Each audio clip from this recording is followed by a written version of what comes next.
Narcy Esguerra. Ako po ay 13 years old mula sa San Pablo City, Laguna.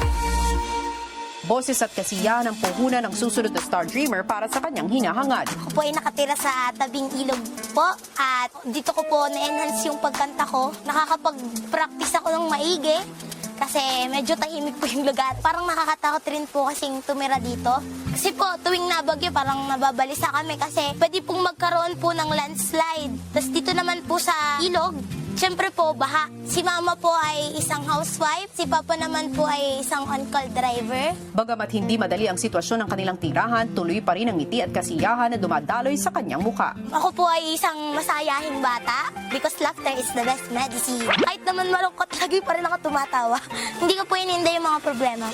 Pangarap ko pong maiahon ng aking pamilya sa kahirapan para po makalipat na po kami ng tirahan dahil delikado na po sa bahay na tinitirhan namin at gusto ko pong makapagbigay saya sa abot ng aking makakaya.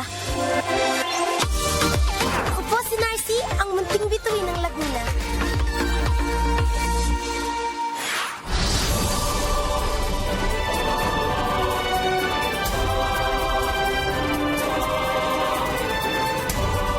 Munting bituin ng Laguna, Narcy! Hello po! Hi, Narcy! Hello, Narcy! Hi! Kamusta ka? Okay lang po. Siyempre kasama rin natin si Nanay Everlina. Pero nabalitaan ko kasi, maganda yung tinig mo. Pwede mo bang ilarawan sa akin yung nararamdaman mo sa pamamagitan ng pagkanta? Happy! Yan!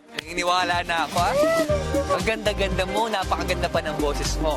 Pero ngayon, magsisimula na ang iyong Summer Island Adventure. Ano bang gusto mong sabihin kay Nanay Emerlinda? Mama, ngayon na nagsisimula na ako sa mga pangarap ko.